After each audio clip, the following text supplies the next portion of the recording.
Welcome to 1,000 Words, Stories on the Way. My name is Matthew Clark, and this is the very first episode. So the idea behind this podcast is to share short reflections, usually around 1,000 words, each week. And what I hope is that these can be reminders of the truth, beauty, and goodness of God. Maybe like breadcrumbs along the way of pilgrimage, and I hope that it can make Jesus available if you don't know him, or to just give a little strength to keep walking if you do. Now, of course, I'm learning as I go. This is the first time I've ever done a podcast, so I don't really know how this thing will grow or what it will become, but I wanted to go ahead and get started, So the basic idea is to keep it around 15 or 20 minutes long, and in the middle of the podcast, the main chunk will be a thoughtful short essay about 8 or 10 minutes long. My main work is as a singer-songwriter and a storyteller, and I travel all over the country sharing songs and stories. And my favorite venue is the house concert. So mostly I play music in people's living rooms, and that has turned out to be a perfect habitat for sharing the kind of narrative folk that I like to make. So at least once a month, one of the episodes will be dedicated to telling the story behind an original song. I also plan to regularly feature occasional guest writers. I think it's really good to hear the stories of fellow pilgrims. We all glimpse the Lord's living presence in our lives in beautiful and unique ways, right? So this is a place where I hope to collect those glimpses and to share them together. I really do think, and I've been thinking a lot about this over the last few years, of the way that we are woven together in a fabric so that we give the gift of our voice to those people around us. And those people around us are giving the gift of their voice to us as we share stories, or it's kind of like singing together. I've got a lot more ideas about things I would like to try on the podcast, but I want to go ahead and get on with the first episode. And since this is the first essay, I hope that this can serve as a kind of orientation to what this podcast may become. So again, welcome to 1,000 Words. I'm Matthew Clark, and here's an essay titled Stories on the Way.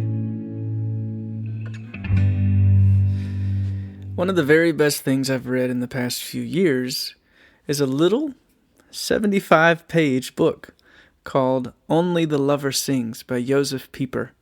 My friend Joy Clarkson recommended it to me, and I have read and reread it many times since.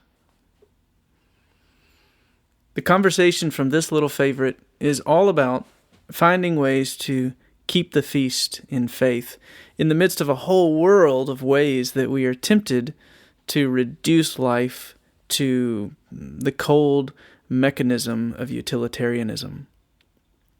But the best things in life are, in a way, useless. Actually, the most important things in life, the things that define us as persons, transcend utility. We are not parts of a machine. We are members in a family, and our family has a story. To live in a story means to have come from somewhere and to be going somewhere. But we live in a world that, for the most part, has been stripped of its story. When we are removed from the context of story, we're in a flailing free fall. That is a terrifying position, since it means that we have no idea what our position really is. It's to be lost in the wilderness, not only with no idea which direction leads to home, but to have despaired that there even is any such thing as home at all. At some point, once we've despaired of home's reality, we stop looking for it. we stop even bothering to get there, and we collapse right where we are, and we make do. Pieper says that to give up on home, to exit the story, to despair, is to cease pilgrimage. And to cease pilgrimage is to forfeit our humanity because, quote, man is insofar as he becomes. Not only in his physical reality, in his spiritual reality too, man is constantly moving on. He is existentially becoming. He is on the way. For man, to be means to be on the way. He cannot be in any other form. Man is intrinsically a pilgrim, close quote. So to be human is to be a pilgrim on the way to God.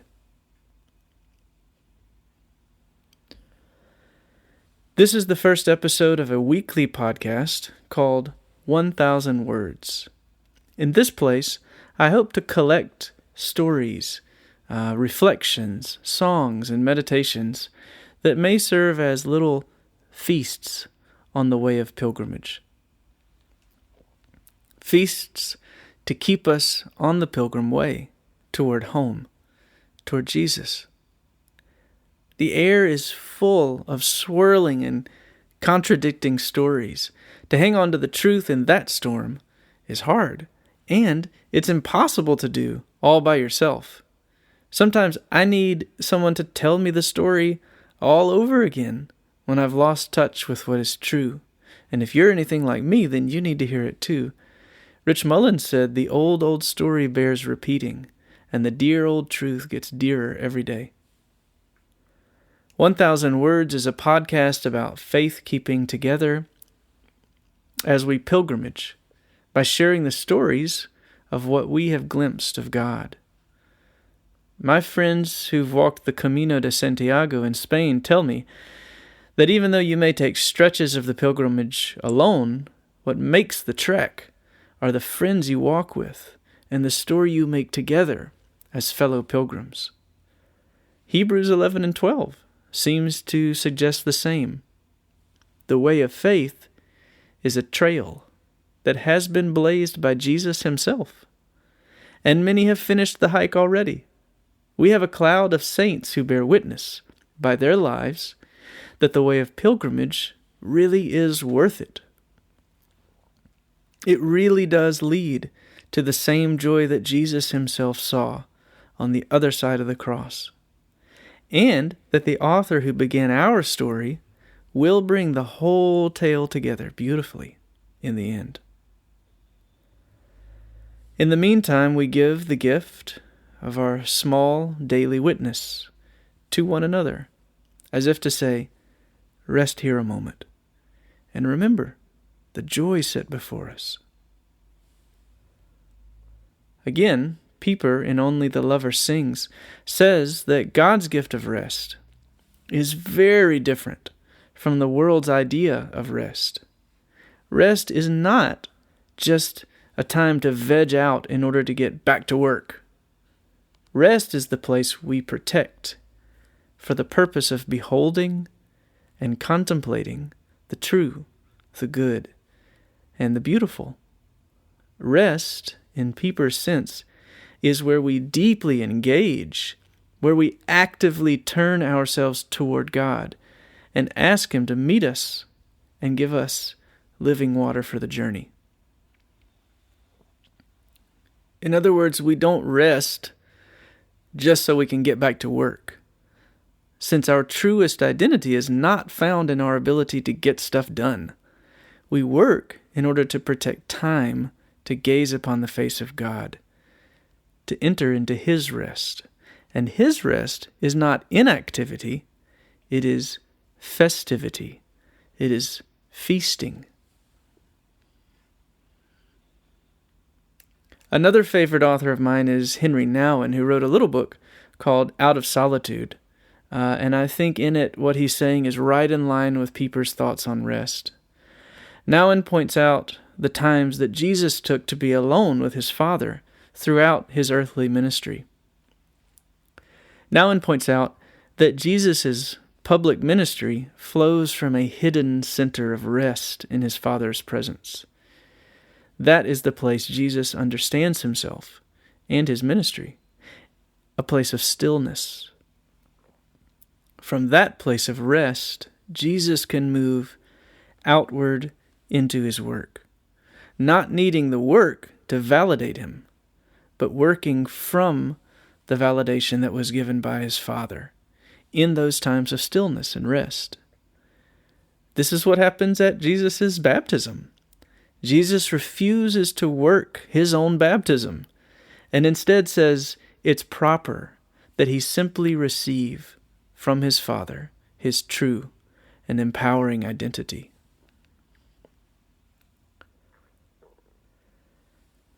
My prayer is that this podcast might be a small, quiet corner in the world where, for a few minutes, a place of rest might be cultivated and protected.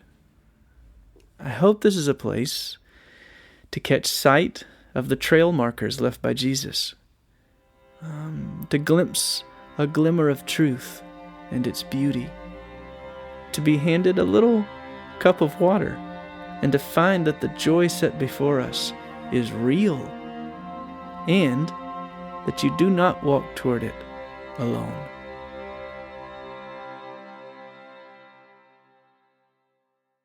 Here in the outro section, I'd like to offer a kind of benediction each week. It may be a song or a poem, a liturgical prayer of some kind, or a snippet of prose to send us off. Well, for this first episode, I think I'll let Gerard Manley Hopkins send us out with his poem, As Kingfishers Catch Fire. Maybe at some point I can do a whole episode just on this poem because it's so amazing. But for now, it'll be enough to say that this poem helps me remember that I will be most alive, most human, most true when I act in God's eye what in God's eye I am. That's the line in the poem. So, fellow pilgrim on the way, I pray with Hopkins here that as we walk together, we will take hold of that which is truly life, that we will sing, that we will catch fire, that we will draw flame, that will fling out broad the glorious name in 10,000 places, all the way down to the smallest word, or even the movements of our faces. So here is Gerard Manley Hopkins, As Kingfishers Catch Fire. As kingfishers catch fire, dragonflies draw flame, as tumbled over rim and roundy wells stones ring, like each tucked string tells, each hung bell's bow swung finds tongue to fling out broad its name. Each mortal thing does one thing and the same, deals out that being indoors each one dwells, selves, goes itself, myself it speaks and spells, crying, what I do is me, for that I came. I say more, the just man justices, keeps grace that keeps all his goings graces, acts in God's eye what in God's eye he is, Christ. For Christ plays in 10,000 places, lovely in limbs, lovely in eyes not his, to the Father through the features of men's faces.